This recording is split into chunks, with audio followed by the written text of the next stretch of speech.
First, I'm going to start off with introducing you to Mr. Dewey Norwood. He's the Senior Vice President of External Engagement. And from personal experience, be ready to pick up every gem that he drops, because they're going to be a lot of them and they're going to be repeated. So with no further ado, Mr. Norwood, thank you. Hey, David, thank you so much for that kind introduction. And I want to thank you and the entire TMCF team for this opportunity to partner with Wells Fargo on what is our 8th year installment of the Beyond College webinar series. And so TMCF, thank you so much for your engagement. I hope by now everyone that's on the lines has seen the press release that the TMCF team actually set out regarding this wonderful series. And so special thanks, TMCF team. Dr. Williams, we know you're out there in Radio Land somewhere listening, so just thank you. And Dr. Hart and all of the partners of the leadership team for having an opportunity to engage with us. Hey, listen, we've got 90 minutes of content, and we're going to go through things in a very, very short order. But there's one thing that I want to do just right at the top of the call, and it's simply to remind everyone that today's webinar is being recorded. So if you choose not to participate in a recorded webinar, now's a great time for you to politely disconnect. And to anyone that's listening to the playback of this webinar, thank you so much for joining and for dialing in. If you have questions about any of the content that we've shared or will be sharing throughout the course of this meeting, please do not hesitate to contact us, and we'll be happy to answer any questions that you may have. Hey, for the first portion of our broadcast, we're going to spend just a couple of minutes talking about Wells Fargo, and then we're also going to give you an opportunity to learn more about TMCF, or the Thurgood Marshall College Fund. Here's some ground rules, team. This is going to be a very, very interactive discussion. We know by now many of you all are very, very familiar with the Zoom platform, so we want this to be interactive. The Q&A queue is open. The chat box is open. We've got some interactive polling that we'll be doing later on as well, so we'll want you to stay fully engaged throughout the course of today's presentation.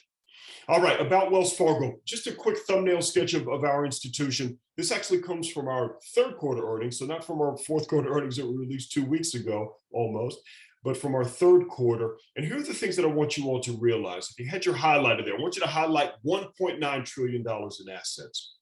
I want you to spotlight here that 1 in 3 households in the US, 1 in 3 households in the United States has a banking relationship in some way, shape, or form with our institution. Could be a 529 plan, could be a mortgage, could be a savings account, could be a checking account, could be a small business. So there's just great connectivity that we have here relative to the customers and to the wonderful clients that we serve from a global perspective. Again, when you see 69 million customers connecting in there and almost 27 million customers connecting in from our mobile banking platforms, I hope that just speaks to the depth and the breadth of the work that our institution is able to deliver on. So learn more about Wells Fargo via our website. Certainly jump over and listen to the playback for our recent earnings as well to be able to learn more. From a company overview perspective, I think it may be helpful just to spend some time on this slide. Certainly we all want everyone to have a sense of the types of organizations or the types of groups, better yet, that exist within our organizations, whether it's community bank, consumer bank, the work that's happening across our commercial banking platforms, certainly the work that's happening, of course, across our corporate investment bank, and the work that's happening within WIM, or the Wealth Investment Management Group. So significant things that are happening there.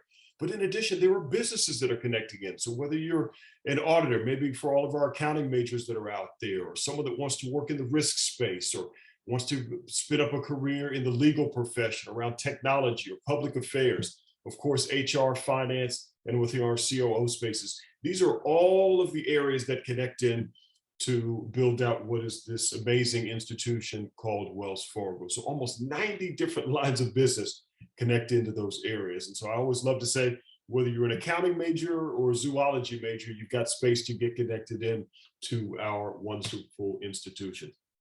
As we move on here, do want to spotlight just for a moment some of the work that's been happening around our strategic investments in scholars. And here's the things that I want to really jump out for you on this page. Really, over the last 10 years, our firm has provided over $94 million of financial support for programs and for scholarships to assist students. And so we have students from all of our member institutions and all of our wonderful higher education partners that are connecting in today. So our firm is making strategic investments in each of you all. In addition, amidst the pandemic, we had a strategic focus and a really intentional focus on providing financial support from an emergency grant perspective, helping to meet those critical needs to make sure students had everything that they would need to be able to continue their academic journey. And so, again, when you look at $94 million, significant investments, and candidly, we're proud to make these investments and support each of you scholars and college attendees with good resources to help you along your respective journeys. So some pretty exciting things there if you look at those kinds of areas. All right, with that said, we're going to hand the reins over now to our TMCF partners, and I think we're going to position this, or better yet, hand things over to Betsy Strumpf, who's going to talk some about TMCF and share a little bit more about the work that's being led there. So Betsy, hope things are going great for you out in the triad of North Carolina today. I want to give you the reins here for a couple of moments. Awesome. Well, thanks, Dewey, and thanks to Wells Fargo for your partnership and for letting us host these events. So we're really happy to be here. So I know all of you guys are going to pay extra close attention to every single line here, so I'm not going to read these for you, but Thurgood Marshall College Fund works with the 47 publicly supported HBCUs and PBIs, but we also work with all HBCUs across the space. This is our 35th year, so we've been around since 1987, the year I was born, or maybe not. But the most important thing is we have been providing scholarships, internships, immersive experiences, entrepreneurial programs since the get-go. And what we really want to make sure is that students that attend these HBCUs have the opportunity and the ability to leverage all of the experiences that they've had in their lives, coupled with the academic experiences that they've had, to be able to continue to grow and develop into our next generation of leaders. So I'll just close out this section. I got 7 seconds left based on Dewey's timeline he gave me. In the next academic year, we're going to be managing over 120 different scholarship programs, including the scholarships provided by our friends at Wells Fargo. So again, our mission to ensure student success by promoting educational excellence, preparing the next generation of workforce talent through leadership development. Dewey, take it away. Betsy, thank you very much. And we're excited about what we've accomplished and the great things that we're going to continue to build out over the course of this 12-part series. Hey, listen, let's pivot over to By the Numbers team. We almost came in at 100 registrations here for today. And so just congratulations to those that have joined. And obviously we know lots of folks are just getting their semester started and will be accessing playback. So almost 100. I always love to report out on kind of some of the top colleges and universities. So we've got actually a really good cross section here.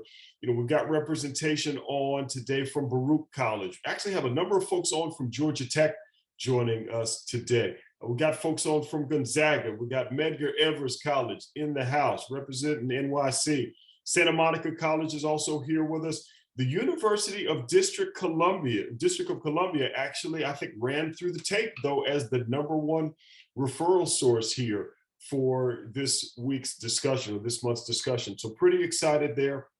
A special thanks also to our higher education partners. We've got lots of great folks that are connecting in here. And by my initial count, it looks as if Point Foundation actually referred the most number of students here. Of course, we've got Thurgood Marshall there as well with great referral numbers here for this time around. And we also have a number of Wells Fargo colleagues that actually served as referral sources here for this time around. So just special thanks to those that have been sharing this information so broadly to get students connected in.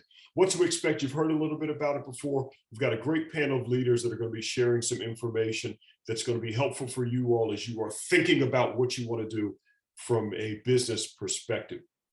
Some of you may have small businesses today. You're going to leave this conversation with information. For those of you that are contemplating and maybe considering hanging your own shingle or starting your own gig in some way, shape, or form, you're going to have an opportunity to learn in those spaces. We touched on it at the top. Q&A is open. please go ahead and utilize the Q&A feature. I think we're also going to utilize the raise hand feature a little bit later on in the broadcast. We've had a number of questions that have come in already, but we will continue to take those throughout the course of today's session as well. And again, special thanks to Host with the Most, TMCF team, for putting this great discussion together. Obviously, from a programming perspective, you'll see some of the topics that Chris and Cornel and Patrick and Chris actually will be covering off on through the course of today's discussion. So we're pretty excited about all of those items that we'll be spending time walking through.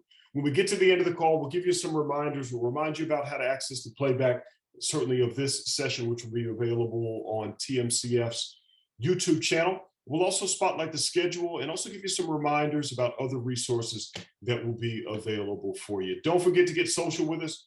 Use that hashtag WFC Beyond College and use that hashtag for TMCF. Hey, if something jumps out to you, go ahead and throw it on your social media channels and share that information with others, and certainly invite others to be involved with us here for today.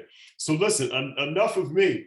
I want to quickly hand the reins over to Chris and to Cornel and to Patrick and of course, Chris J, for what I think is going to be a very, very exciting discussion. I will tell you, our partners that are here today have some really, really great information that I think is going to be very, very helpful for the discussion. So Chris G, I think that you are actually up first, if I'm not mistaken, around things. So want to give you an opportunity to say hello to all of our scholars, and then we'll let you take the reins from here, my friend. Yes, sir. Thank you, Dewey, and thank you to the TMCF team again for hosting. You can't find a better hype man than Dewey Norwood, so if you ever get that opportunity, you need to recruit him. But it's a pleasure to be here with you all. Chris Galang, I have been with Wells Fargo for 15 years. I spent the last decade in our small business division. During that time, I actually have been able to start 2 businesses, side hustles, Wells Fargo approved, of course, but small business and entrepreneurship is just definitely a passion of mine. And so anytime I get to talk to small business owners or aspiring small business owners is a good day for me. And so today I'm kicking off our presentations. I really want you guys to hear what Cornel and Patrick have to say, and then our panel discussion. But my presentation is going to have a big focus on sort of the foundational things that you should all be thinking about as you are thinking about starting a business. And so as you listen to Cornel, as you listen to Patrick, just keep a few of the things that I touch on in mind to really give you a good lens to kind of put some organization around. I know this, the realm of thinking about starting a business or coming up with a business idea can be overwhelming. So hopefully my presentation allows you to focus in on a couple of just key areas to get yourself started. So we're going to do a live poll, and I haven't used this functionality yet. So it should be coming up as an option for you all. I see it here on my screen. So just to help also just frame the discussion today, we'd love to hear from you on where you are all on the road to entrepreneurship. As you all are entering your responses here, just a couple of things that I had mentioned that I had started 2 side gigs while working at my corporate job. No matter where you end up in your road to entrepreneurship, if you decide to, as Dewey said, hang your own shingle or go into corporate America, just know that that entrepreneurship mindset is going to serve you no matter where you go. And so no matter, again, entrepreneurship can take very many forms. And so wherever you are, just know that that mindset and just that passion to build something, to make something better is going to serve you no matter where you end up. And so where are we seeing here? We see a pretty even split, I think, across. So that's really good. I think we'll be able to touch on and give value to no matter where you are all on this journey. So thank you for humoring us and answering the poll. We're going to go ahead and end it, and we'll jump into the rest of the slides.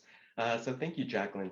So as I mentioned, one of my favorite things to do is present to small business owners. I actually took these slides from a presentation that we have when we're talking to small business owners recover from the pandemic.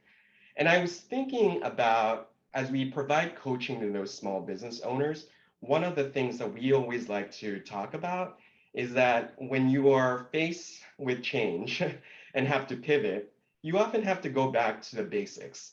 And so, as for a lot of small business owners that are really kind of thinking about how their business model changes, how they're going to adapt to the new normal, a lot of them are being required to go back to the beginning and think about, answer some of the questions that they were answering on day one of opening their business. And so let's open it up with business strategy. I know on the next slide here. Mission statement. It sounds really basic, right?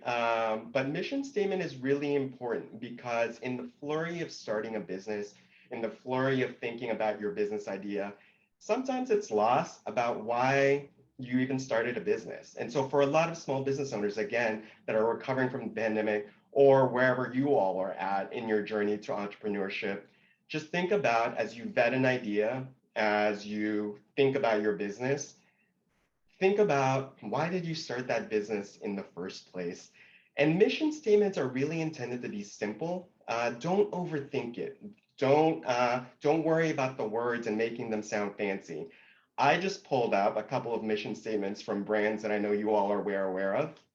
So Facebook, to give people the power to share and make the world more open and connected. Apple, to bring the best personal computing products and support to students, educators, designers, scientists, engineers, business persons, and consumers in over 140 countries around the world. Bumble. Bumble is a platform and community that creates empowering connections in love, life, and work. So you can see these are not statements that you're going to see in any of their advertisements, right? But think of it as a North Star for the business owner and employees. So again, really foundational in the work as you're thinking about your business idea, as you're thinking about what business to start or to continue, revisit your mission statement. I'll just share that the business that I started a few years ago, what I wanted to do was make backpacks for active professionals. So that was my mission statement. The problem I was trying to solve was that I always found myself going to the office with a gym bag and a backpack, and I wanted to consolidate. And so that was my mission statement, and kept it as simple as that. So as you're thinking about your mission statement, don't overthink it. Just 1-2 sentences on what your business is trying to achieve. Customer journey. One of the questions that we got submitted, and thank you to all of you that did that, was how do you go from small to big? And one of the really important things as you're thinking about the business is the customer journey. But to address the question of how do you go small to big, as you're a small business owner, as you're starting up, don't think about boiling the ocean. We talk a lot, that's a term that we say a lot here at Wells Fargo, don't boil the ocean. Meaning, don't try to solve all of the world's problems at once. Think of where you can make the most impact. Think and start from there. Start small from there. I like to pull examples from real life here. You guys have probably heard of Sarah Blakely. She is the founder and inventor of a brand called Spanx. And she is very well known for telling the story that she started with $5,000 in her bank account and stuffing essentially shapewear in envelopes for hours on end. She started with one product because she knew that she had one product. And so as you're thinking about your business, sometimes when you start your business, before you start a business, you start with a product, and that is okay. But just in terms of customer journey, as you all are thinking about what your business could be, look at the customer journey, and we're going to go through the 5 different steps of the customer journey in the next slide here. But don't boil the ocean, I guess is my message here. Think about one experience either that you want to create or that you would know of. Think about that, map that out in your head, and sometimes the opportunities lie in ways that you can improve on things that already exist. The next slide here kind of goes in here and addresses this point in a little bit more detail. sometimes inspiration can come with change, right? COVID has definitely changed the way consumers behave. As you all are thinking about businesses, one of the ways to look for opportunity is to think about what behaviors have changed in consumers and how do you capitalize on it. So McKinsey did this study last year on the areas or behaviors that are likely to stick around and the ones that are likely to probably go back to normal, whatever normal means post-COVID. And so you can see here, e-grocery likely stick around, right? I have my order into Amazon Fresh every 2 weeks, shows up on my doorstep. I'll probably keep doing that even as we get back to normal. Entertainment and leisure, probably there's going to be more receptivity, right, to go back and go to concerts, go and see a movie, things like that. So what I will just say is that as you're thinking about the customer journey, as you're thinking about business ideas, keep in mind that behaviors have changed and sometimes you can find opportunity in that change. So we'll do one more poll here, just because I really like this functionality, just to hammer in the point here. Will the pandemic have a lasting effect on your own personal consumer behavior? I think I know the answer, but not to lead the question, but let's see where it is. All right, to no surprise, we are at 100%. Some of your behaviors are going to change. And so not to belabor the point, but just to say that, again, as you're looking for opportunity to start a business or improve a business, think about how COVID has changed the world and how you might be able to improve a service or process or customer journey that already exists. And then as promised, I think my next slide here is just going to go around the 5 steps in the customer journey. This is just the 5 that Wells Fargo subscribes. There's different ones out there in the marketplace. But as I was talking earlier, think about these areas of the customer journey. If you're looking to start small, if you're looking for a business idea, think of where you can improve on one of these areas and build from there. I think that's probably the best advice, is that as a startup, you're probably not going to be flush with capital. Resources are going to be thin. So really make investments in areas where you can make the biggest bang, make that establish your brand. I know Patrick today is going to talk a lot about financing your small business, so I won't steal any more of his thunder. But these are just definitely, keep these in mind as you hear from Cornel and Patrick. My last section here, and I know I'm going through this quickly because I do know that you all want to hear from Cornel and Patrick and not the guy from the bank, but connections. And this is really around mentorship. And so I know COVID, again, has changed the way we connect with each other, get mentors. But just on the next slide here, mentors. I am 15 years post-graduation from college. And I will say, as I look back on those 15 years, mentors have been probably the most important part of my journey. People that have given me insight, given me their time, advocated for me. And so I am definitely a proponent of adopting a mentor. And so if you have the opportunity, and if you don't have the opportunity currently, go and find it. Go and blaze that trail and find yourself a mentor that will help you either with your personal career if you decide to go into entrepreneurship, or find a small business owner that will take you under their wing. And I will just say there is a misnomer that small business owners don't want to give you advice because you might be considered a competitor. And I will tell you, there's nothing further from the truth. When I started that backpack brand that I was telling you about, one of the first phone calls I made was a cold call to a CEO of a local brand here in San Francisco. And he gave me 2 hours of his time. We were in his factory, we were meeting his employees, and that has just been a theme that I've seen most small business owners. And I think the reason why is that entrepreneurship can be lonely. And so whenever a small business owner has an opportunity to connect with another small business owner, they seize it. And so don't be shy to knock on those doors and find your mentor. When you're seeking advice, I will say that people's time is very valuable. So go in there with an agenda, set specific goals, know what you're looking for. And again, you'll be surprised at the receptivity. And I think Dewey has just a question before I continue to move on here. Yeah, Chris, thank you very much. You touched on something right in your open. You've been in the corporate space here, but you also started your side hustle, the gig piece on your side. How do you balance through that with your day job versus, again, the work that you're doing around, I'm going to call it the branding and gear. And I'm assuming mine is coming in the mail at some point here, man. I need the leather one with the big straps on it. But again, real talk. How do you balance through your day job and make sure there's no interference here? Yeah, you know, there's this saying that if you enjoy something, it's not work. And I will say that is a reality for a lot of small business owners. Yeah. Starting the backpack brand was just a passion project of mine. So I actually looked forward to doing it after work. I will also say that from a mentorship perspective, I was very open with what I was doing. So whether that was with my managers or my management chain, they knew I was working on something else. So don't hide it. I think you will find there's sometimes a tendency for small business owners to keep everything secret until it's ready. Right. But I will say, I would encourage you, tell people about it. You will get the support.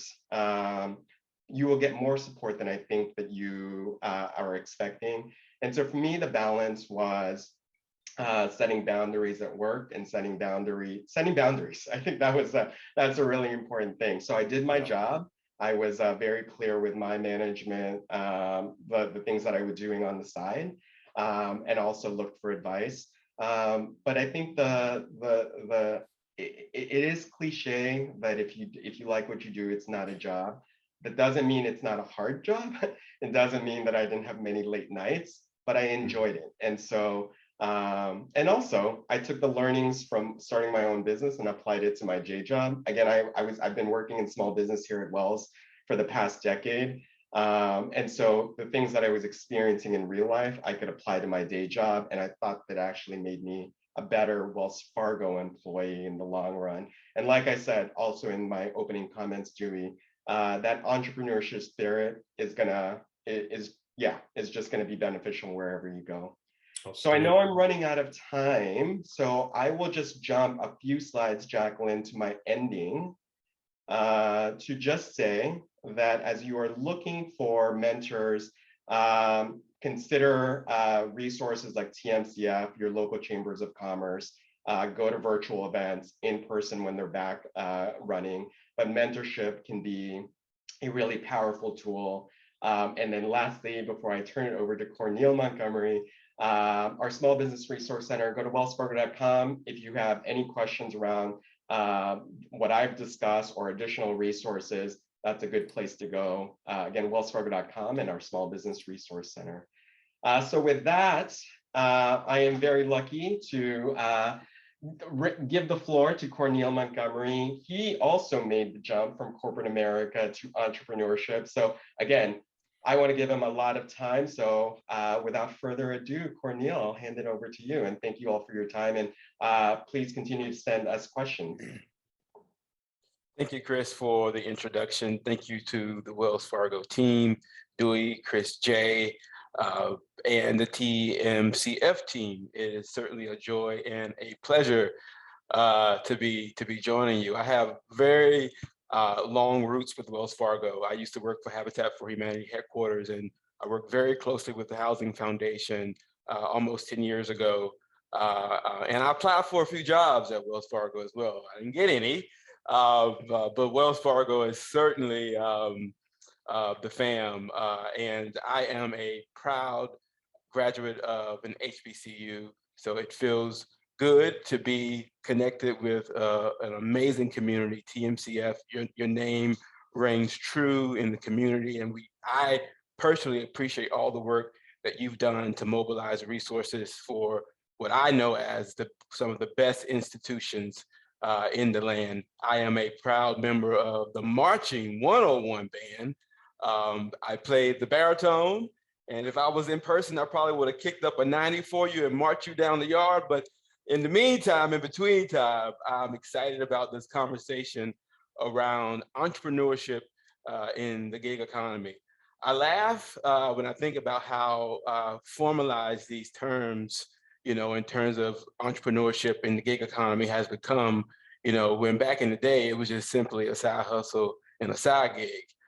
But I love that, these things have grown, right, in terms of a massive economy, huge marketplaces, and we're getting a real opportunity to participate. So I'm grateful to be a part of this education and learning experience to where we're bringing know-how, personal experience, because I think that's the thing that was missing in my journey, is there was not people that looked like me who had achieved the things that I could achieve that was not as far as fetch as, Oprah. Like I couldn't call Oprah up right away, as an example, but now more so you're seeing, this massive ecosystem of entrepreneurs growing, and it is certainly starting in some cases elementary school, but definitely at this threshold of transitioning from college to the workforce.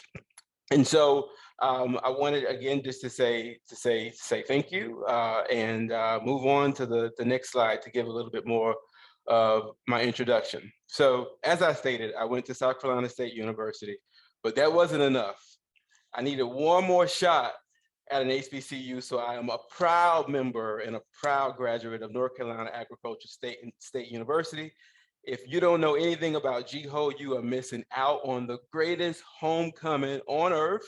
I may have someone on the other end who maybe you've gone to FAMU or Morehouse or let's say Howard. Those are typically the homecomings that folks are always trying to compete with. But I went to North Carolina A&T, and we have the best homecoming on earth. There's something about this term homecoming. When we did some beta testing about a year ago for my company, which is Sovereignty Company, that I'll talk about in just a minute. But when we did some beta testing to really see what the market wanted, to see what the market need was, we quickly populated an e-commerce website. We did some branding and created a campaign, and that campaign was called Homecoming. And there was something that allowed me to connect back to the spirit of what it meant to be on a college campus, or the spirit of what it meant like to be, in community with people with, shared like and diverse identities, but, a shared goal around humanity. When I think about, my journey, from grade school to college, and my journey from the workforce to entrepreneurship, some of the things that were just, the most valuable things that I would say held me and pushed me was that I had a community. And so, I want to encourage you first and foremost is that wherever you are on your entrepreneurship journey, you're not alone, right? It's leaning into, networks of other entrepreneurs, networks of other small businesses, whether it's a club or just any groups that you're connected with, leveraging that as an opportunity to say, one, this is who I am, this is what I'm working on.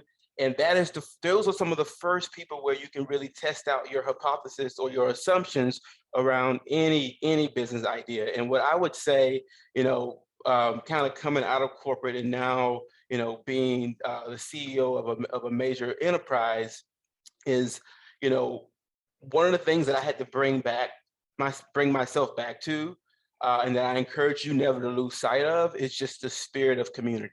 Whether you are speaking with an investor, about, pitching for them to invest in your business, whether you're trying to find your first customers, never lose the fabric of building community, because that is what has sustained, companies. That has what has attributed to massive growth in companies. It's the ability to build community and mobilize community and serve community. When you think about whatever product or service that you're bringing to market, is it one, meeting their needs? Is it solving a pain or gain? And at the end of the day, is it good for your community? And so that's what I wanted to just chat about as I think about my connection to college and preparation. And so this picture is a picture of myself. I'm to the left the little boy to the left with the smile. My twin brother is down on the bottom. And then my two cousins, brothers are right next to each other. And then my cousin is above. So I am from South Kakalaki, South Carolina. So the country, okay? So I grew up on a very narrow road, and all of my family members stayed on the same road. We would legitimately on Sundays go to my grandmother's house, who would make a pot of grits for everybody, and we will all take our pot of grits and we'll bring our pot of grits to our household, and then we will have breakfast. This is when I developed the imagination, you know, beyond my conditions. And so growing up in a single parent household, you know, growing up, you know, on food stamps, you know, growing up with, you know, the bare minimum as it relates to, you know, kind of socioeconomic status, but growing up with, you know, rich, you know, tools like faith and courage and determination and honor and respect that I know has carried me so far further than the kid who inherited wealth, right? And when we think about inheriting wealth and creating wealth, you know, this very moment now allowed me to look at wealth from the inside, right? Let me tell you, yes, raise the money, get the money, use the money. Let's take full advantage of capitalism, but also don't be limited to, you know, the money being what stops you or hinder you from moving forward with your ideas. What I know about every young person, you know, or anyone, right? Regardless of your background, regardless of how you identify, we all have a superpower. We all have, there's a genius on the inside of us, right? There are things that we love that wakes us up and that gives us joy. And so I decided that I was not going to leave those things off of the table when it came down to establishing a business. As a matter of fact, I decided to prioritize those things, right? Of prioritizing the very things that I am passionate about, the things that I care deeply about, and figuring out how do I make massive amounts of money while also making the world, people, community, and society better. So that is who I am at the intersection of being a social entrepreneur. And so I want to give a shout out to Christopher J. Christopher J. hired me about 5 years ago. I came from the world of corporate social responsibility and philanthropy and sustainability and diversity and equity and inclusion. That is my world. That is my resume. And when it was time to leave corporate, talk about advisors and talk about coaches. Another shout out to Jenny Flores, who may not be on the call. Jenny, you know, is my mentor. She is my champion. She is my sponsor. As a matter of fact, she hired me and told me to leave. She was the very leader that said, you cannot stay at this organization. There's so much more on the inside of you, and you got to go and you got to go get it. And she didn't leave me hanging. She advised me every step of the way. So when it was time to leave corporate, I left corporate in the middle of the pandemic, in the middle of racial unrest, in the middle of climate awareness and climate change, like the trifecta. And I said, well, I want to marry my career, right? When we talk about the workforce, there's so much about the workforce that attributed to a successful business person. And that is my privilege that I have as a small business owner, right? That is the privilege that I have, you know, as a CEO, is that I have, you know, an amazing career that allowed me to get the tools and the resources and the know-how and the learnings that now I am applying to this amazing organization that we're building. So this entrepreneurial thing, which was never the term that was introduced to me as a young kid, but when I realized, when I started applying for jobs, they were asking for someone with an entrepreneurial mindset, right? And so as Chris G already stated, and I want to just echo that, is be encouraged wherever you are on the journey. If you realize right then and there that you have the ability to be a creative problem solver, as my business partner will say, An entrepreneur is a creative problem solver. If you have the innate ability to say, I want to solve problems, I want to build things, I want to change the world, guess what? You can. You can, and you just got to put yourself in the position. You know, I went through an incubator. I left corporate, you know, with all the knowledge and all the connections and all the networks, but I also realized that there was still a gap in things that I needed, right? I, leaving corporate, didn't understand what it meant to have a business model. And it simply is how you bringing in the dough, how are you going to bring in the money?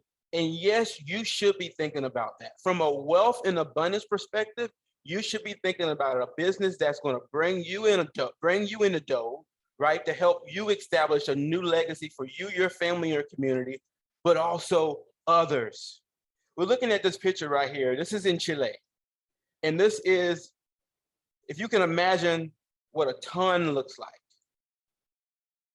Imagine 59,000 tons of unsold clothes and unsold garments and secondhand garments being transported to our land being transported and dumped in our land. Imagine that. Just sit with that. Just for a second. I could not just sit with this problem.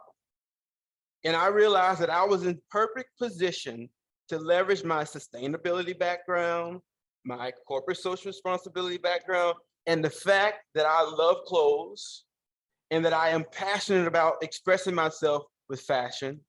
And I love investing in communities and seeing us prosper economically. I knew that there was something that I could do. And so I got excited about my idea. I shared my idea with as many people who wanted to listen to my idea. My idea began to get focused. I embraced and started reading books like the Lean Startup book. I used the business model canvas. The business model canvas is a very good template to help you start thinking about how to take that idea out of your head and start putting it into a roadmap, thinking about your customer, thinking about your assumptions, thinking about all these things that we assume that we can go out and test. So I started testing my assumptions. I started talking to customers. I started talking to investors. And I was willing to be rejected, and I was willing to be criticized. Put yourself in the hot seat, be willing to be questioned, be willing to be criticized, because it's only going to make your business idea and only going to help your business prosper even more. So we decided that we wanted to create, I decided that I was going to build a business that was going to change the course, or what I will call break the curse that the fashion industry currently has on the environment. We don't have a lot of time for me to talk about all of that data, but if you just search, you know, fashion environmental impact, you will see that fashion is probably one of the largest polluters. And I said, well, I love clothes and I'm a creative problem solver and I'm going to do something about it. I wanted to start here. You know, again, like I inherited, to be honest, debt. You know, I inherited debt.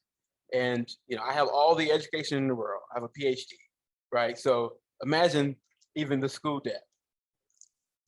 So I found myself at a crossroad, you know, leaving corporate. I didn't leave corporate with a package. You know, I didn't have, you know, rich parents to call and say, you know, I'm getting ready to start this business, you know, whatever, you know, but what I had was that imagination that I had as a young kid that allowed me to see myself beyond my conditions, that allowed me to see myself as a master, right? Seeing myself as someone with the ability to change the course of generations to come and to also be able to live a life that's worthwhile living. And when I talk about a life that's worthwhile living and thinking about wealth and abundance, you know, it's about the money you make, the money you give, the jobs you create, the opportunities you create. So what I'm excited about as we get ready to launch Sovereignty Company as a social enterprise, and we are tackling the climate and the racial equity issues within the fashion, tech, and sustainability arena. And we know that we can. So when I think about why we've started this thing, you know, and where we are on our journey, you know, as a startup that has quickly been able to rally investors, rally supporters, you know, I've already hired 5 people, which means I've already created opportunities. I've already been able to change the fabric of someone's life, right? So when you think about wealth, you know, it's this place of wealth that we all, I'm sure, want to reach is when we can also be able to give. It wasn't enough for me just to create a brand that was sustainable first, accessible, you know, and culturally relevant, because there was not enough sustainable apparel on the market, and definitely not enough sustainable apparel on the market that fit my fancy and fit the fancy of so many other folks that look like me, move like me, and walk like me. And so, you know, Salty brand is that. But I said it was not enough for me to think about just, and one, it was not enough to solve the problem. So we immediately was able to spin up a nonprofit accelerator and impact fund, right? So now we're going to be able to upskill, educate, get brands advice, you know, get them connected, and provide them with capital and create even a larger marketplace. While I'm excited about the success of the brand and bringing the brand to life, I am more excited about the ability to open the window, what I will call open the window of heaven, if you will, right? And to be able to invest in new ideas, new solutions, and really help us reverse this curse much quicker. That is wealth, and that is abundance. I want to encourage you as I wrap, and just really bring it home as I think about gigging, you know, and massive growth, and what it is to start, what is it to fail, what is it, you know, to get people to rally around you, is showing up as your fullest, most authentic self, right? You know, willing to, and being willing to co-create, you know, that little or massive idea, or that where you get to decide how you scale it, you get to decide, but allowing this ability for your community to wrap their arms around you, allowing them to co-create with you, is really where the magic is. So leverage your TMCF community, leverage your college community, leverage your boss club community, all of these communities that you can tap into. Stay tapped in, I mean, I don't even talk about brave and confidence no more. You just own it. Step into your power, right? And get what's yours. Get the profit, make the change happen, change the world, feel fulfilled, feel good, have fun. Don't ever stop having fun on the journey, and take care of your health, your wellness, your body, your temple is the bag. Nothing else, right? If that fails, then everything fails. So take care of yourselves, and I'm excited about tapping into the panel, and I'm definitely excited that I was able to share my journey. I'll turn it back over to you, Chris G. Awesome. Thanks so much, Cornel. A lot to unpack there, but thank you for being vulnerable and sharing your story. I think a couple of call outs that I just took, and I hope the audience also takes, is that this intersection of capitalism and social good, they don't have to be, doesn't have to be an or, it can be an and. I love that message where you can have a business that is profitable, but also makes the world a better place. And then also just the takeaway of no matter where you are at or where you came from, don't let that stop you from pursuing your dreams. And so certainly a lot to think about, and thank you for sharing your company. You have Cornel's information on that last slide. You can find all of us on LinkedIn also if you type in our names. But our next presenter here is going to be Patrick Driscoll. He's a venture lead at BMNT. He's also a venture partner at Gangels. He's going to talk to you all about where to find the money. So if you all are thinking about, if you have the new Uber or Airbnb or Facebook idea out there, you're going to want to listen to Patrick. He'll talk about the venture world, but also just other areas of finding capital. Patrick also comes from a background working for the SBA, and he has also contributed to raising funds up to $4 million for businesses. So he does this every day of working with small businesses to find capital. And so with that, I will just turn it over to Patrick Driscoll. Patrick. Hello, thank you so much. Hopefully everyone can hear me, but you know, it's difficult to follow that amazing, inspiring story, Cornel. And I know that getting started as an entrepreneur in any regard, let alone a social vertical, one of the main reasons that you are afraid to get started or can get started is a lack of access to capital. But before we get into that, I'll talk a little bit more about, you know, where I come from, which I got into VC and mentoring startups in the startup ecosystem about 5 years ago. Before that, 4 years ago, excuse me, before that, I was with the SBA, where I worked with financial institutions and lending to small businesses and was quite involved in the small business development centers, and had an opportunity at the beginning of my career to actually serve in the Peace Corps in Senegal. So that's where I really fell in love with empowering entrepreneurs and folks with the vision, with that entrepreneurial spirit, because not everybody has that.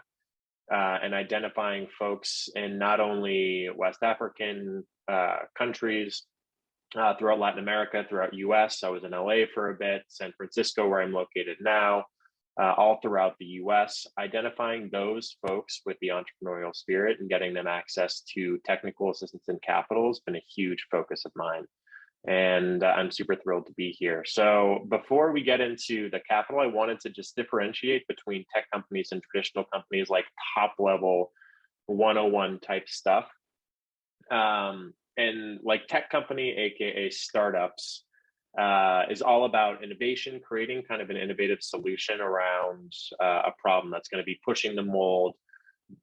Things, you know, like social media, like Facebook, for example, HubSpot, goodness, Carta, Airbnb, all of these types of companies that have solved a problem that was kind of like a little bit more difficult to make into a concrete solution. Traditional companies are generally brick and mortar, right? So these are your dentist offices, your restaurants, your construction, those types of things. Tech company generally has exponential growth, which is a J curve, which you'll visually see in the next slide, where ideally you'll start getting traction in a startup and then you'll exponentially grow, right? And that's due to adoption, the traction, basically adoption of your good or product. Traditional companies generally have slow growth, but consistent. And then tech companies rely on collab with a ton of different actors, from investors to programs like accelerators to mentors. You have a C-suite, oftentimes your CEO, CFO, those types of folks. The traditional company adheres more closely to that business model 101, which you can use at a startup, but it tends to be a little bit more complicated. And then tech companies have the ability to scale to a global level, whereas traditional companies generally are geographically limited. So here's like a huge thing before we get into the finance piece. Depending on where you are in your entrepreneurial journey, if you want to go tech company or brick and mortar, both of them are fantastic routes you can take. The tech company, which is significantly higher risk, that's like the key differentiator here. You can exponentially grow your business and your revenue and your profits and your impact and things like that. However, the risk of success is so small in terms of scaling up to the higher level of that curve, where only 5% of companies to 10% of companies will actually succeed in the startup space. The linear growth, which is the more traditional business models, brick and mortar, restaurants, construction, consumer goods, those types of things, if specifically in the consumer industry, you'll oftentimes see linear growth, which is a lot lower risk. Obviously, it's an entrepreneurial endeavor. Risk is going to be all over the place, but risk is decreased with this traditional business model. So up to you, whatever your risk tolerance is, to make the decision to which one to go after, if you're still kind of debating which route to take. So now that we're kind of on the same page there, I wanted to discuss specifically how you are going to fund your businesses, because for me, I remember graduating college straight into debt, no savings, nothing like that. That completely scared me from starting a business, right? I was like, well, I'm not going to do this because I don't have the capacity to do so. But there are ways, fortunately, through some of these next few slides, I'll be able to kind of further clarify and answer any questions on the upcoming panel. But the first thing you need to identify while you're determining your business model is how much money will, A, are you start up a traditional business? B, how much funding do you need? So get systematic about it. If you're creating a consumable and a consumer business, or if you're going to do something completely software based, figure out what the cost associated with the production of your product is, figure out your budget, right? And maybe make a 3-month, 6-month, year, 3-year, 5-year budget to determine how much money you're going to need. So do market research, look into competitors. If you have the opportunity to find a mentor or a financial advisor who's either done something in the same industry or vertical, ask them, like how the heck do I get started with access to money to help me launch my business?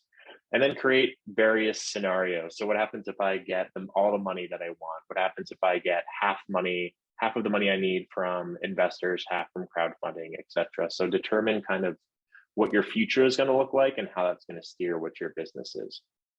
So first way, and this is the most apparent, but in my opinion, the most difficult, is self-funding or bootstrapping. I'm not sure if anyone is familiar with the term bootstrapping, but a lot of founders, a lot of entrepreneurs start their business with their small amount of savings. There are all these amazing stories like the Spanx founder that Chris referred to earlier, of people pouring all of their savings, taking money out of their 401k, excuse me. I was like, I'm saying that wrong. Taking out new lines of credit, all these things to make everything on you, right? So you're retaining 100% ownership. You don't have to pay back loans, but oftentimes, 99% of founders don't come from institutional money. They're not inheriting money. They don't have a ton of savings unless, there's a retired founder who can rely on their pension or some other source of income. So for those young, hungry founders that are spinning out with no savings, this might not be the right route for you. But still, the main takeaway though, before we get into the next slide, is that ownership piece. If you can bootstrap and borrow from family with like a no interest loan or something like that, this is where they don't get equity. You'll retain 100% ownership, which has its own kind of merit, but this is generally not, the realistic or best route to take.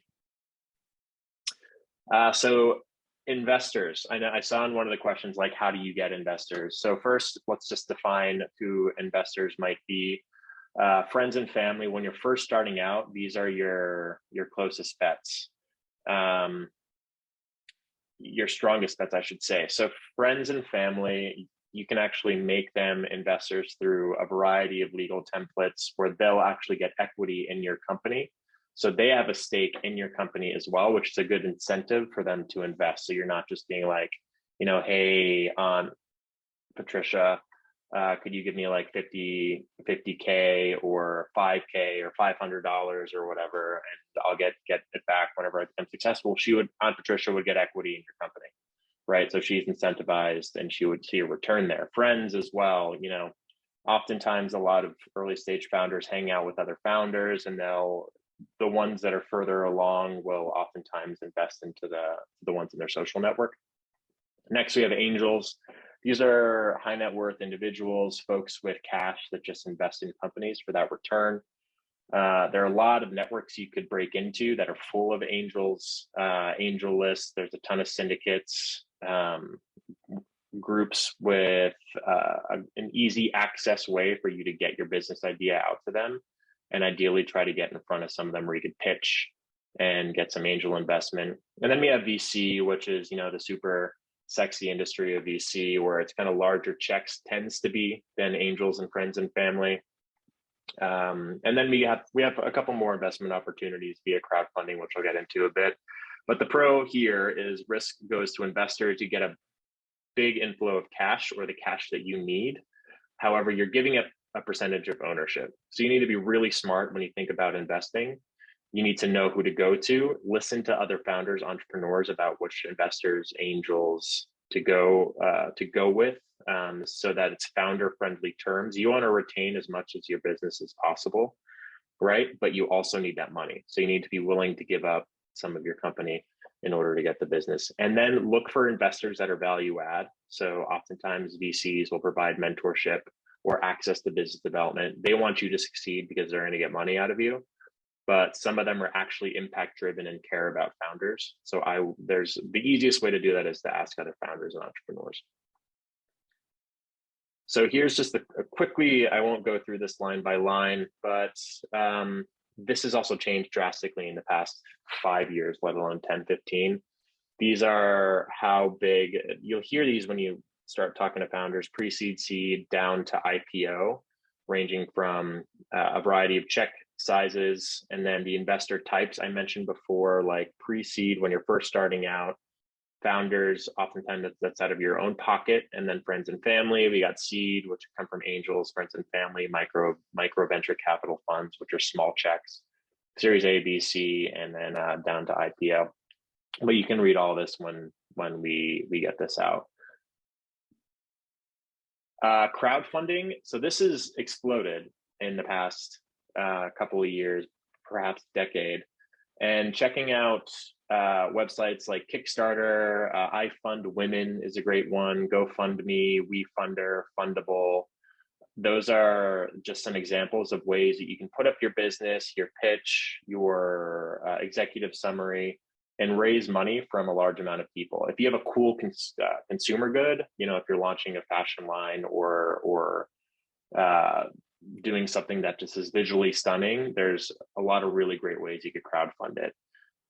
Sometimes I say gifts are required. It's not 100% of the time, but oftentimes you have to, say you'll get access to the first line of product X, Y, and Z if you are providing me capital to fund my business.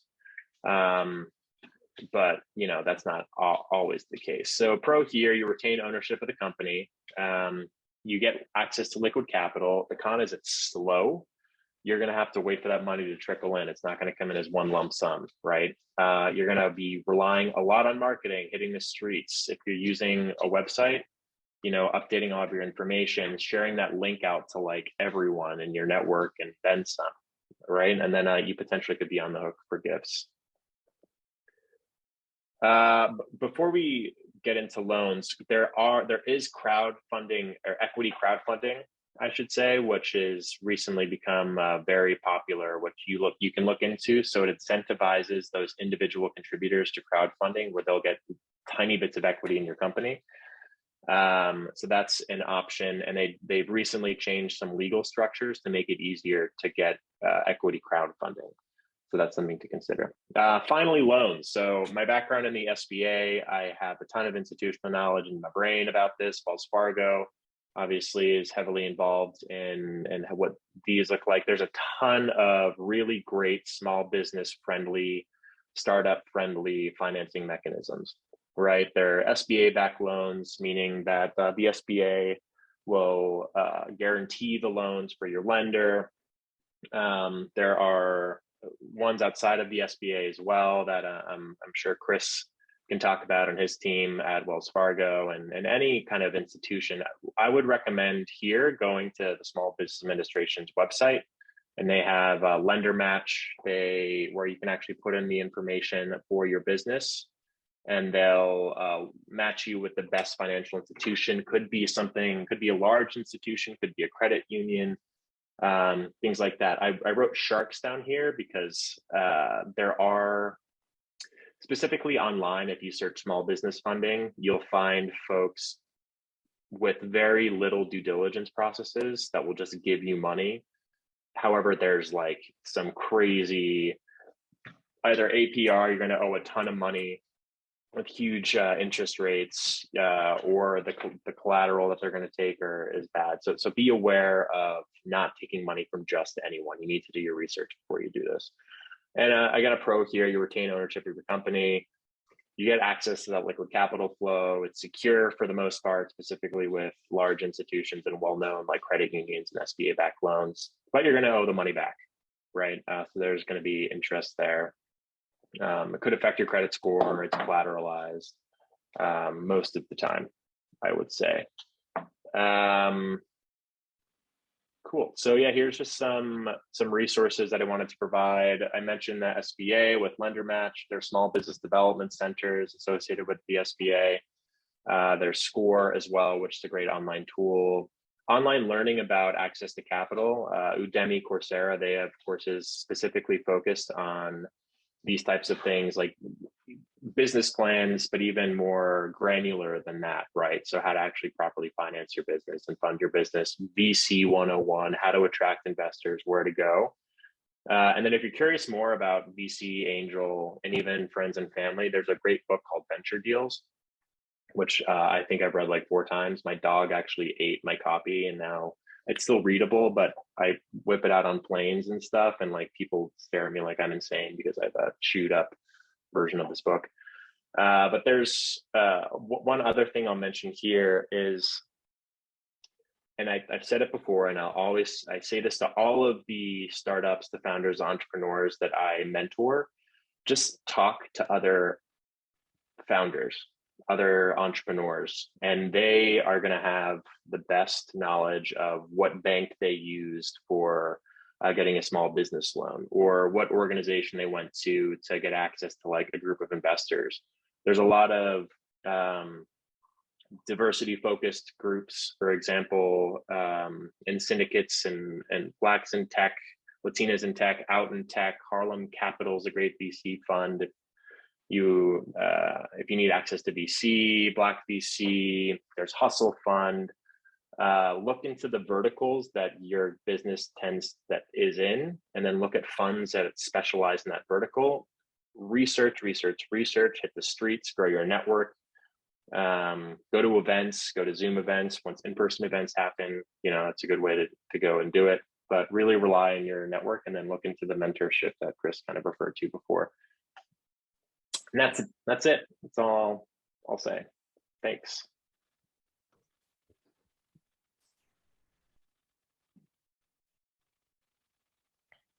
Awesome. Thanks, Patrick. I think we're going to get Chris Johnson to take over here with the panel. Chris. Yes, thank you, Chris. And thank you to our 3 presenters. I know I learned a lot, lots of excellent information, so I really appreciate it. And kind of building on that theme, I think everyone touched upon the importance of really talking to other founders and entrepreneurs and people that might be able to help. So I think this is a great opportunity to do that. We want you to come away with some actionable kind of tips or advice. By way of quick introduction, I'm Chris Johnson. So I work on the Small Business Growth Philanthropy team at Wells Fargo. We've already kind of heard from our 3 panelists, so I think we can skip the introductions there and kind of get right into the questions. And the first one that I wanted to kick off with is actually something I can relate to. I'm sure most people can. It's just that deciding to start a business can seem like a really scary or overwhelming prospect to most people. So if you could give maybe, the top or the number 1 or the top couple steps for actually starting down that journey, what would it be? And maybe Cornel, we'll start with you. Yeah, I'd say just get started. I think that's the first thing. Like, just get started.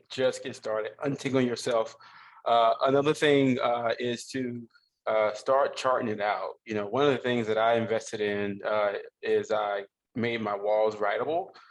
So I was able to really start to have that ideation starting to flow, or just starting to journal, and really start to jot things down in terms of desire and ideal. And that's where I would start. If I was starting, I wouldn't start from a place of scarcity, or if it won't work, I will approach it from a place of optimism and from a place of desire. So I say just get started, write about it, and second, just in the spirit of your network, find one person, if maybe two, but at least one person just to vet your idea with, and once you do it that first time, one is going to feel so amazing, and it's going to encourage you to keep going out and vetting and talking about what it is that you're doing. And I'll just also echo that sentiment of just get started. I'm sure you all have heard the sentiment of success breeds success, but failure is also a very important lesson in the road to entrepreneurship.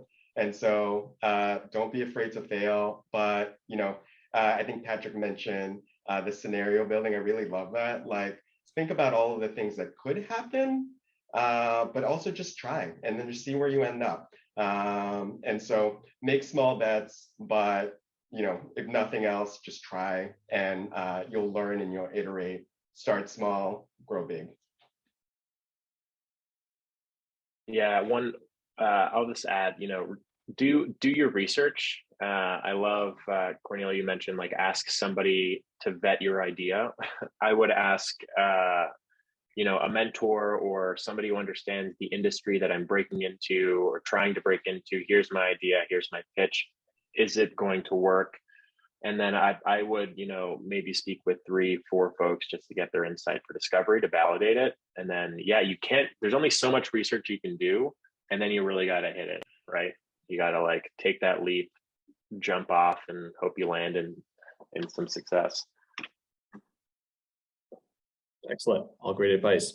And then I think for a large number of our audience who may not quite be at the level where they're ready to start a business just yet, but for students in particular, are there any recommendations in terms of like courses they might want to look at, activities, groups, clubs, internships that may be able to help prepare them for becoming an entrepreneur once they graduate or later in life?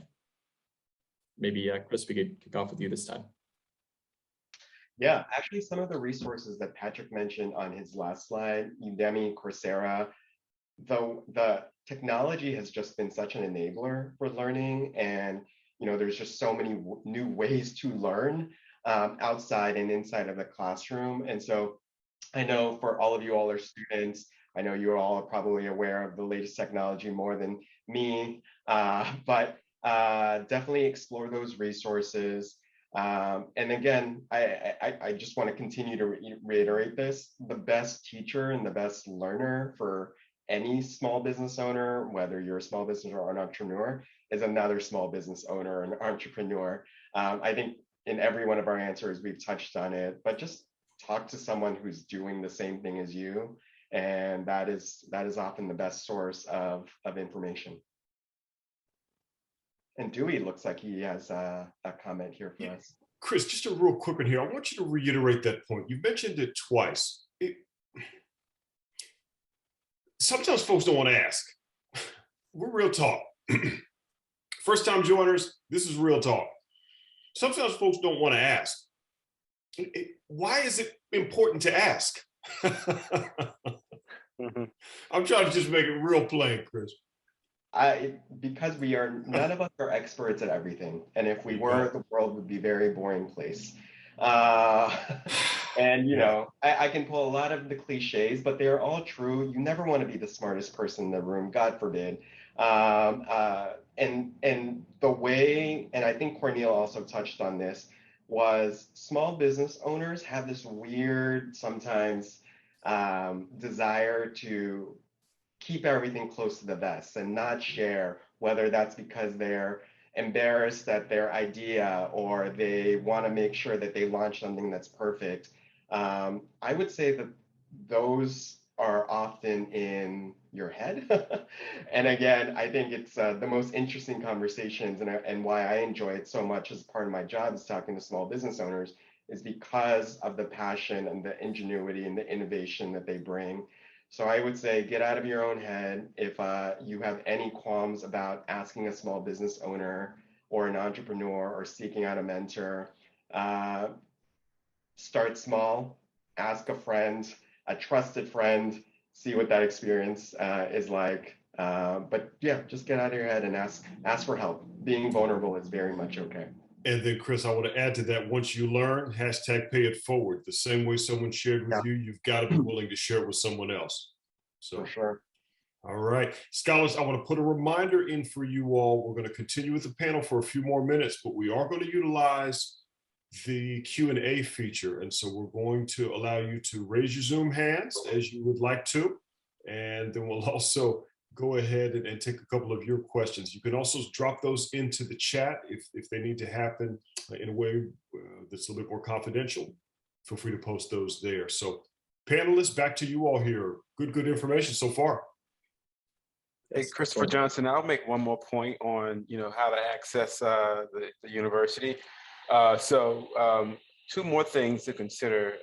One, entrepreneurship is not varied, as a curricular offering as much anymore. So, and oftentimes it's like an elective, right? So it's like, maybe trading off where you have the flexibility to take advantage of, that entrepreneurship lecture, that may be taking place. And now that we're in kind of this hybrid world, as many topics that you see that are of interest, whether it's entrepreneurship or the exact vertical or industry that you're interested in, take advantage of those learnings. But also there's a lot of power in your professor. And so, being able to go to your professor or to a professor in any discipline, or even an interdisciplinary approach to how you think about your business and what subject matters connect with that, and going to your professors who can, one, aid you in the research. They also can help you establish connections to industry experts. And oftentimes you may see like hackathons and challenges kind of come from that. And I say that because coming from philanthropy, I've been able to invest in a lot of those things that happen on campuses, to where it's like, rather we're going to the crowd for ideas, or just going to a professor with some exact questions. So take advantage of your professors as well. Great advice. And while we're waiting for some questions to come in, we'll open it up to the audience here in a minute. I did want to touch briefly upon the issue of funding. And I think each of our panelists have a really unique perspective. So I'd just like to kind of get your thoughts on, what do funders actually look for when deciding to invest in a startup or a new business? Patrick, if we could start with you, that'd be great. Yeah, specifically for a new business, it's going to be team, it's going to be founder, right? So if there's no track record of success, then it's going to be the dynamic of the founder.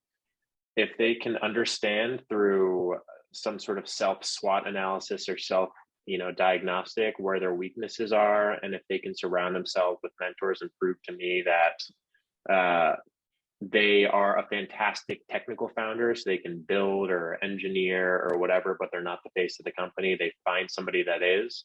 If there's the insight that I see there, and that this founder is cognizant of maybe they're not the best business runner, but this person is, then that's going to make me want to invest in them.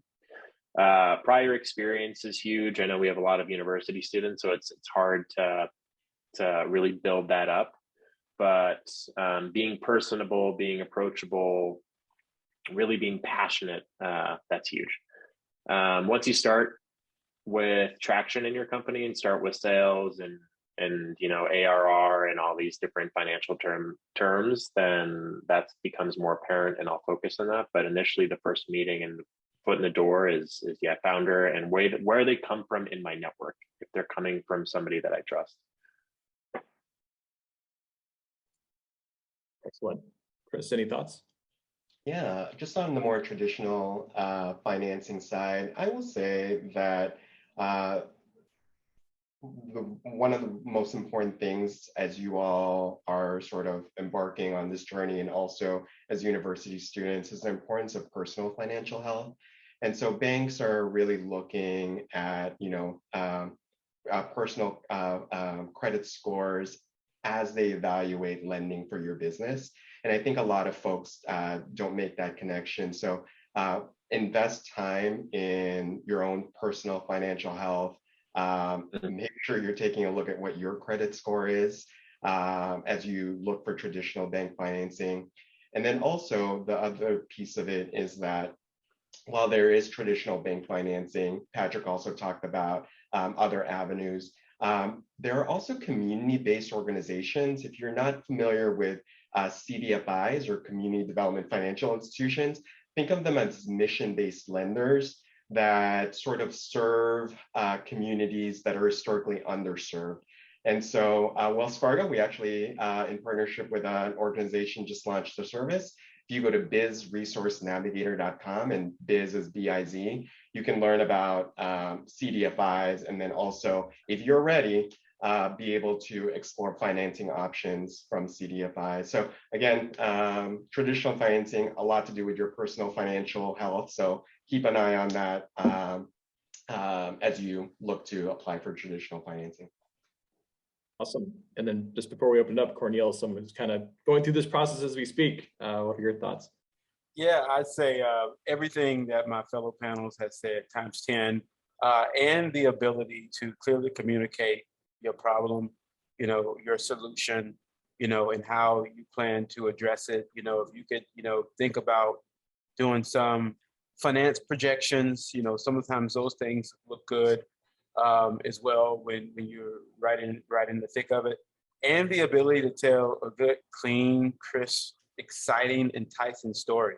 And so thinking about how you present, everything from how you brand and how you present, things also go a long way, because that is collateral that one can speak when you're not in the room, and also collateral that you can use to take advantage of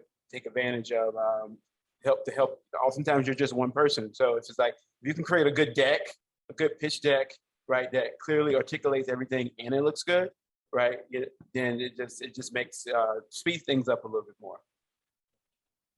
Since someone had a question about startup as a nonprofit, and I'd say, the only thing that's different, because I am fundraising for both at the same time right now, is your audience. And so when it comes down to, folks who are investing, or institutions that are investing, in nonprofits, it's still the same thing in terms of do your research, have a great pitch deck, think about your synergy and your alignment.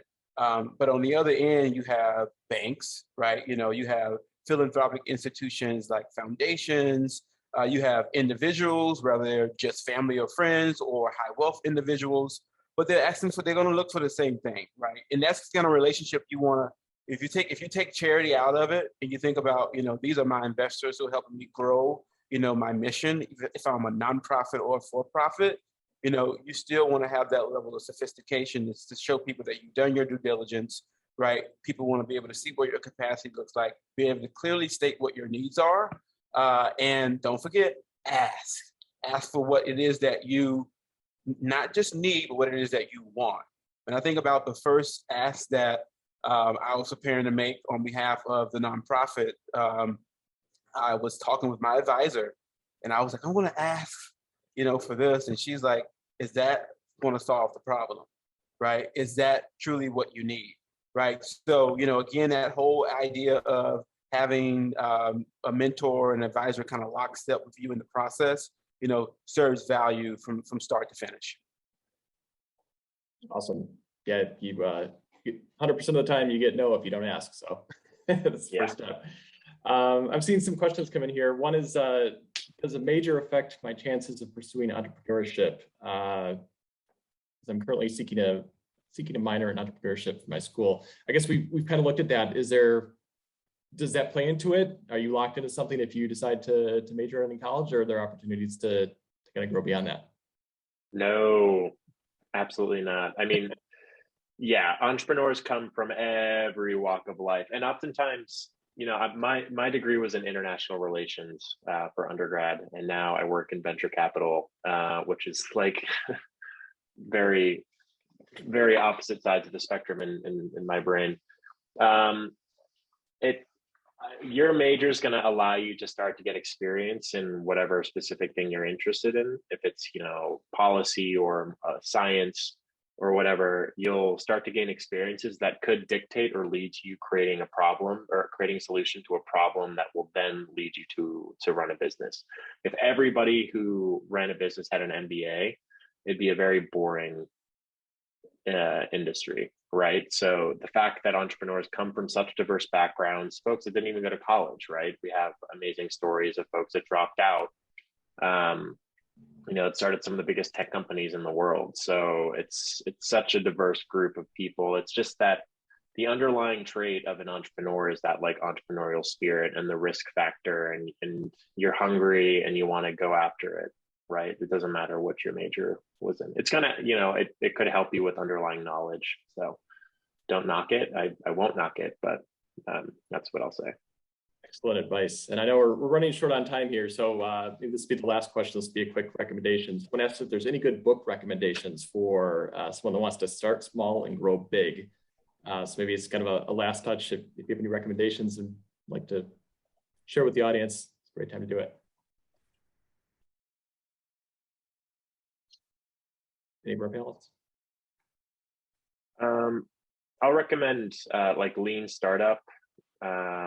Steve Blank, I think he's written a book that's a really good way to strategically start a business. I mentioned Venture Deals as well, which is more venture focused. And in my line of work, I read a lot of white papers.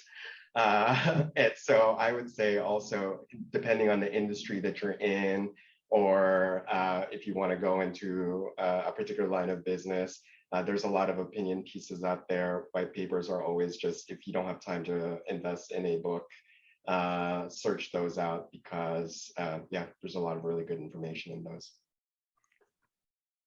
And I have a little wild card. So I'd say Think and Grow Rich. One, I just like the parody of them talking to an entrepreneur in the story. And I just want to just empower us all to be thinking from a place of abundance, because we have that access to the world and to tools and the resources, and we can to really change the world and to make good money. We want to think big. So I'll empower you with Think and Grow Rich. Some great recommendations. Well, I wish we could keep the conversation going we probably talked for another hour and a half, but we're fortunately out of time. I just want to say thank you again to Patrick, Chris, and Corneal. Excellent advice. And with that, I'd like to turn it back over to Dewey to bring us home. Yeah, Chris, thanks a million. And to our panelists, we salute you all. For everyone that's joined today, everyone that's watching the playback, please go ahead and get connected in with all of our panelists and presenters via LinkedIn. That's a great way to submit follow-up questions, maybe that we couldn't address during the course of today's presentation. So please get connected in with them. They're going to charge you double for linking to them on LinkedIn, but I promise you, if you connect in with them, they're going to be able to continue the conversation and be able to offer some additional suggestions for you. All right, as we close out, team, some reminders. Go ahead and grab a screen grab here. Special thanks to our buddy Barbara Scotland and the Wells Fargo Meeting and Events team that puts these events together. We've got a quick survey here. You can just scan that with your smart device, or just kind of grab this later when you're reviewing the deck. Give us feedback. We always want to refine and tweak and adjust the things that we're working on. So take a moment, share your feedback with us. We promise that we'll take a look at it, and we'll also start implementing those pieces as we go forward. Speaking of going forward, let's talk about these 2022 scholarship programs. Obviously, there are lots of great scholarships available through TMCF. Please make sure that you visit their website. I'll actually ask the TMCF team, if you can, to drop into the chat that link that's got the landing page for all of your wonderful scholarships. But as we continue on, I want to spotlight three very quick ones. The Wells Fargo program for people and students with disabilities.